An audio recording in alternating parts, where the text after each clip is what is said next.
Welcome to Layn Turo University. My name is Conrad Layn.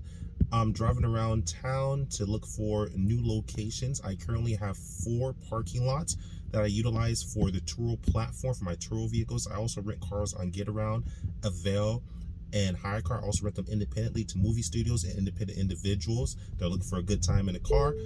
But again, I utilize 4 different parking lots that I currently have, and I'm looking for my 5th. So flip this around.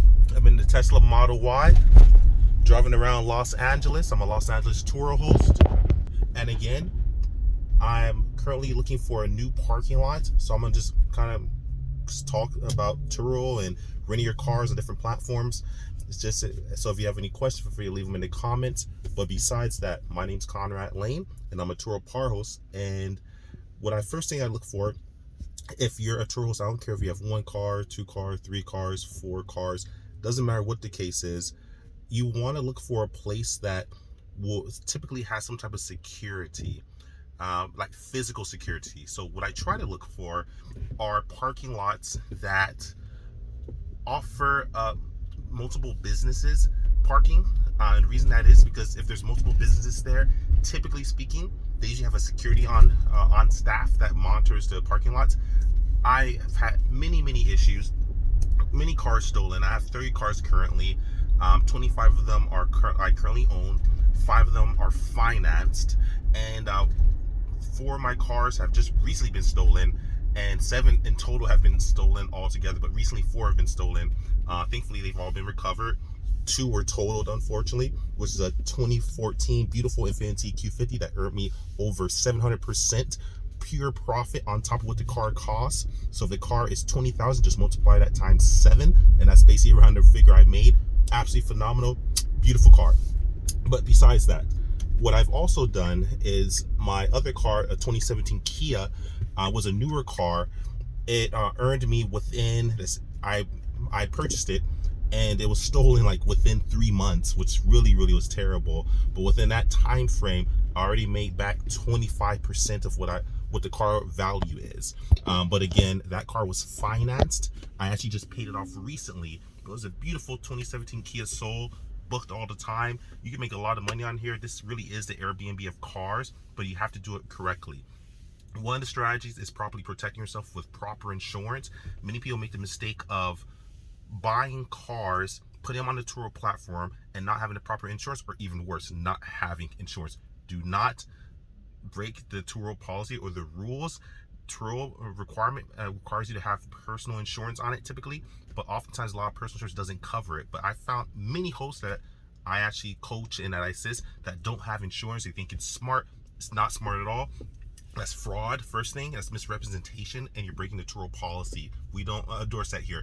What I do recommend is checking out a company like Period X, also contacting your insurance company and asking them, do they have commercial insurance policies, and or can they add what they call an endorsement where they can endorse the policy, where they add an extra benefit or feature on your policy that allows you to have coverage in while your car is being operated commercially speaking. So say, for example, your car, when it's in the reservation period, typically is when the guest picks up the car and the car is in their control. That's when Turo insurance starts. The problem is if someone picks up the car late and you're waiting for them, for example, the reservation doesn't start, even if it started the time wise. For example, say the reservation started at 9 a.m., but the guest doesn't get there to 9:30 a.m. The Turo reservation period has not started. So that's what a lot of people don't understand. So that means if the car gets broken into, if it gets stolen, if someone sets it on fire, something happens to the car and it's damaged, you're not covered by Turo insurance. Most hosts that I've talked to, about 99% of them, par hosts and Turo hosts and all-star hosts, all 3 calibers, don't typically know this. They think they're all good. No, so you're not covered. Your personal insurance is supposed to cover you outside the reservation period. And even worse, which I've been a victim of, as I mentioned, my 2017 Kia Soul was actually totaled, but it was stolen because it was dropped off by a Turo guest, and the insurance for Turo was declined. Well, let me tell you why it was declined. I spent hours and hours on the weekend just going through contracts for Turo and different rideshare companies that I rent through, just to make sure I understand any changes. There's constant changes. and you always want to be up to date. For example, in LA and Los Angeles, we have a really popular airport you've heard of, probably it's called LAX Airport. Turo does not allow pickups and drop-offs in LAX Airport, but the problem is that most hosts aren't aware of that, and the problem is you can be charged $200 by the local sheriff department or the LAX police for pickup and drop, which is a total of $400, and you can be banned from Turo. So you cannot drop off at LAX Airport, not allowed by LAX authorities or LAX Airport or Turo. And the problem is Turo gives a few different locations that are approved Turo locations. They're third-party locations that don't have a permit to operate in LAX, but they are outside of LAX, so you can drop off at these off location spots that are typically 3 to 4 minutes away, pretty close by. The problem is you want to make sure that you always check the Turo policy. The Turo policy, and I left it in the description below, that typically it allowed 11 different Turo approved locations. Now it went down to 9, then it went down to 7, then it went down to a mere 3. Now it's only 1. The only one currently at this time, as of January 2024, is Sunrise Parking. Just 2 weeks ago, we were able to drop off at a local Turo-approved third-party parking lot called Valley Park and 405 and Sunrise. Those got knocked off the list. There's a few other ones, like there's 11 in total. They all have been chopped off the list. They're just not working out. A lot of Turos are not happy. A lot of Turos are angry about this, because what happens is essentially you are in a situation where you have to drop off the car at this off lot location that's not necessarily LAX. It's outside of LAX.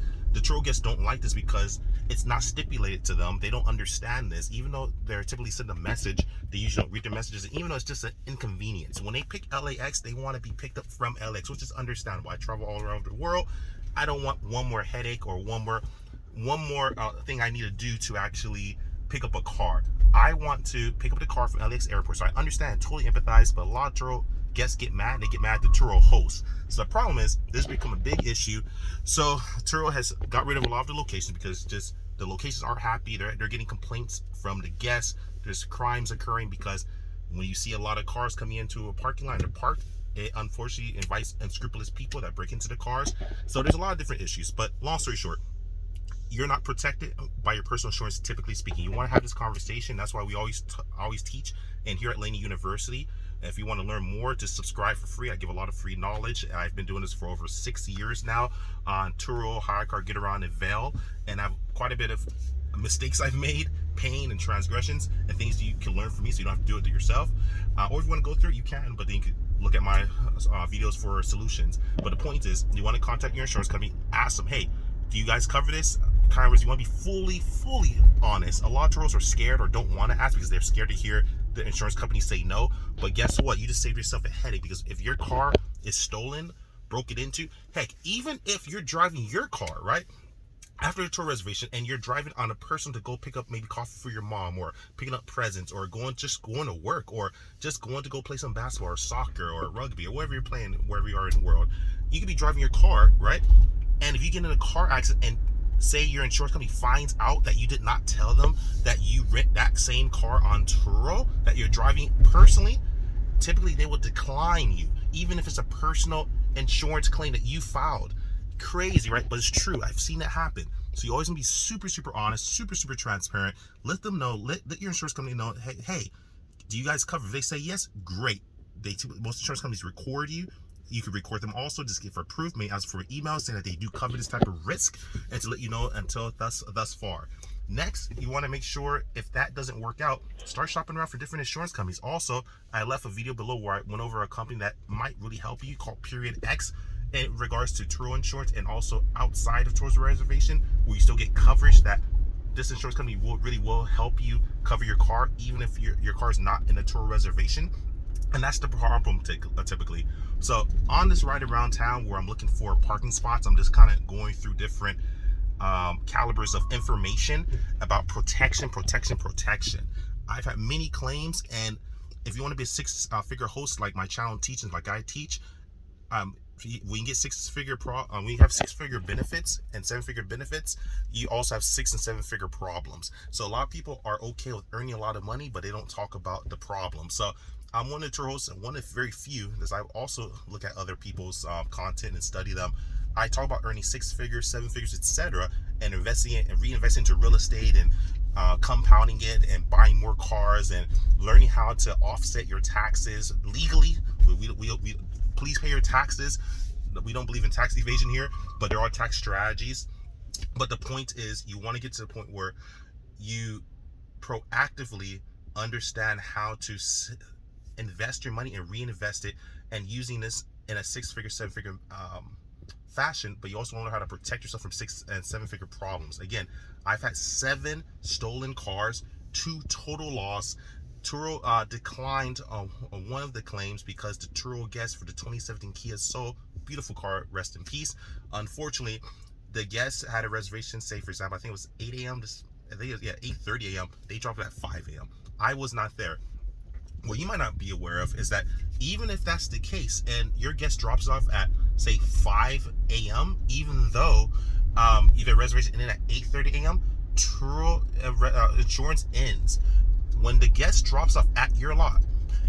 Even if you're not there, even if they didn't let you know and they dropped it off, took pictures and checked out, your coverage ends. So what happened to me and what can happen to you is, if your car is stolen, unfortunately, due to the fact that a Turo guest dropped off the car, did not tell you, you found out later on after your car is already stolen. This is what happened to me. I didn't even know my car was stolen. I found out my car was stolen when I went to my lot to go meet the guest, and she sends me a message. I say, hey, where are you? She said, oops, I'm sorry, my flight changed. I dropped it off at 5 a.m. I'm like, what? Why didn't you let me know? Well, I was rushing, and that's it. Bye, have a good day. It's like, okay, my car's missing. So thankfully I have GPS tracking and kill switches, but the problem is by the time I kill switch the vehicle, it's already totaled. The law enforcement had to locate the vehicle. I gave them the address. They located the car. It was a hit and run, unfortunately, and it was really just unfortunate. So completely totaled. Turo Insurance completely denied the claim. If you look at the screen, I put it somewhere up on here. I'm driving right now, where I shared an email where they declined my claim, and that's just a part of business. I'm not here to complain. Like I said, I earned quite a bit of income. I talk about earning 6 figures and 7 figures. 6-figure and 7-figure benefits come with 6 and 7-figure problems. So it's just one of those situations where I can't complain too much. Yeah, it sucks. Yes, Turo's not perfect. I'm not perfect. If you're perfect, teach me the way.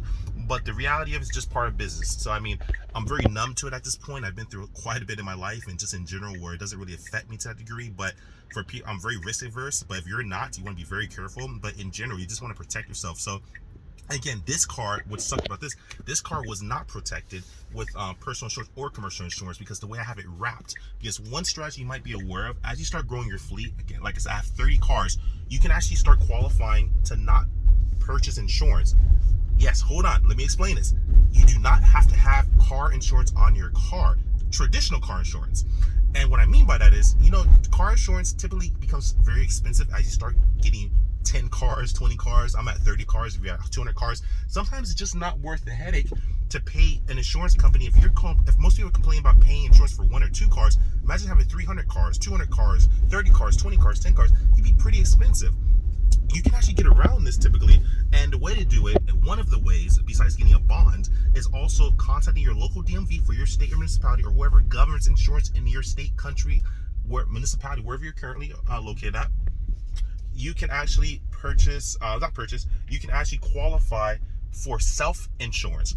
So this vehicle, like I said, some vehicles don't have traditional insurance. Like when you rent cars through Enterprise and these professional companies, that are rental car companies, oftentimes they have self-insurance. So as you start growing as a host, you might want to look into that. But sometimes it's still worth purchasing traditional insurance, just so you have to deal with it, because one of the qualifications, at least here in California, to have self-insurance, you have to have at minimum 25 cars. I have 30 cars, and you have to show in your reserves or CD or whatever your net worth, you have to show that you can afford to pay whatever the bodily injury limits and property damage is in your state, city, municipality. What that means is this: for example, the limited liability amount here for insurance, the lowest amount you can possibly have, unless it's low cost insurance, but regular traditional insurance, pardon me, is $15,000 by $30,000 by $5,000 property damage. What that means, you say, okay, if I hit someone right now while I'm driving and everything, and I'm also covered for this as a video creator, I have coverage that covers me driving while I'm recording, because that can be pretty dangerous, right? So you have to make sure you start understanding what your risks are and find insurance that protects you in these type of circumstances. But long story short, I digress. say I'm driving around, I ram into someone, or I hit some guy crossing the street, or I hit someone in their car and I cause damage, right? California says your insurance must cover at minimum, at this point, currently January 2024, this can always change, you must provide $5,000 of property damage legally. That's a legal requirement in the state of California per the DMV and per the insurance commissioner. Also, bodily injury, you must be able to support and show that you have $30,000 that you can pay. So in total, you have to have $35,000 net worth for each car. For each car. So that means if you have self-insurance, that's pretty expensive, right? But the cool thing about it is if you have $35,000 in net worth for one car, you can save, put in a CD, you give it to DMV, they can compound it for you, and it builds interest. But the point is, the strategies around this where it might be beneficial once you start getting to that high net worth amount of cars and net worth you might have. But the point is, some cars you might want to do this for, some cars you might not want to do this for. So, like I said, this car, unfortunately, the 2017 Kia Soul was not covered by proper insurance, unfortunately. Which is not illegal, like I say, as long as you have self-insurance. The problem is this, though. Once you actually have your car stolen, that means I have no traditional company to call. That insurance, I can't call State Farm, can't call Geico, can't call AAA, can't call Travelers. I can't call anyone because the car is just stolen, damaged, and that's it. That means I eat the full cost. That just becomes a business expense, and you start becoming smarter at learning how to be risk adverse and taking the pain. That's just what it is. It sucks. It's not a good situation, but so that's why I tread carefully. If you want self-insurance, look into it first, see if it fits you, make sure your net worth fits it. But the point is, whatever the minimum requirement is, typically, that's what you want to have. Another strategy around this, if you can find an umbrella policy that covers this type of risk.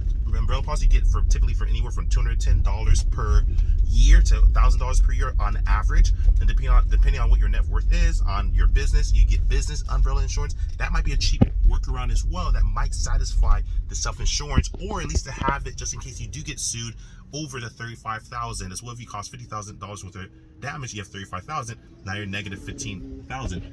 But again, that's another strategy. I'm not your CPA, I'm not your tax person. I'm just sharing a lot of strategies. I work with a lot of wealthy people. I have a background in finance, but at the same time, I do this on the side where I do Turo. And again, I'm literally driving through Los Angeles, all over, just looking for different locations where I can start my fifth lot.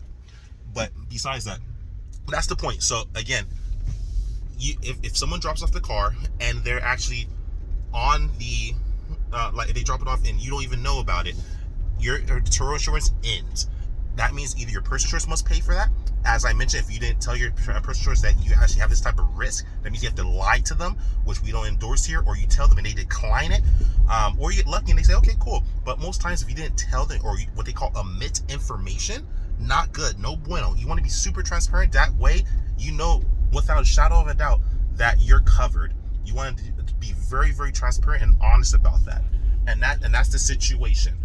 So please, please, please consistently make sure you always do that, and just do your absolute best to make sure it's one of the situations where you actually are in a situation where your circumstances outweigh the risk. And that's pretty much the situation. You want to make sure to outweigh any of the risks as much as you possibly can. You can't control situations, but you sure as heck can do your best to be the best you can be. So like I said, get all the proper coverages. I'm out here looking at a different area, and make sure you're covered. But anyways, way too long on the insurance portion, but that's how important I think it is. I've been talking a long time about insurance and protecting yourself.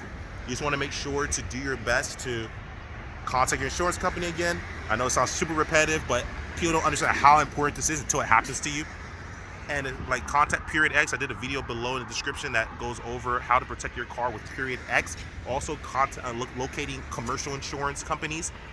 I left some other videos below that might help you in the description. And just feel free to do your best to leave any comments if you want any questions. And as you grow, like I say, you might need locations. So you want to, again, look for places that have security guards. or even think about if you're making that amount of money, a good amount of income, you want to hire your own security guard, specifically at the hours, maybe at nighttime, maybe like, for example, like 9 p.m., maybe to 5 in the morning, something like that, 6 in the morning. So there's different strategies, but the goal is you want to find locations that are pretty secure, preferably if they have spikes on the floor. Have you ever been to those locations where you go and you can't pull out, or it says your severe tire damage? You want those type of locations. That way, if someone tries to steal your car and go out the wrong, at least they can't get out. They just have to go over their spikes and blow the tire, and that's it. At least your car doesn't go anywhere. But you just want to really learn how to actually find places when you start growing. I teach and share how to start from 0 cars to 1 car, 1 car to 2 car, 2 car to 4 car, 5 car to 10 car, etc., etc., etc. But we all start from different places. But as you start growing and scaling, you want to start getting to the point where you actually start having parking lots, because again, you also don't want to break the rules in parking in residential areas. A lot of the times, residential areas have certain provisions that do not allow commercial usage. It's supposed to be residential, so you might get in trouble with your city, so you want to check that as well. But the point is that just please do your best, protect yourself with insurance, read the policy as much as you can, follow my channel. I share a lot of content, a lot of mistakes, a lot of benefits, and how to actually become a better tour host, hire car owner, get around. Doesn't matter if you want to rent cars independently. You want to do your absolute best to learn as much as you can. Heck, look at other tour hosts online that give content. Doesn't hurt. You get to learn, right? That's basically what it's about. So anyways, just looking at another area in LA. Besides that, love you guys. Like, subscribe, share. Conrad Layn out. Peace.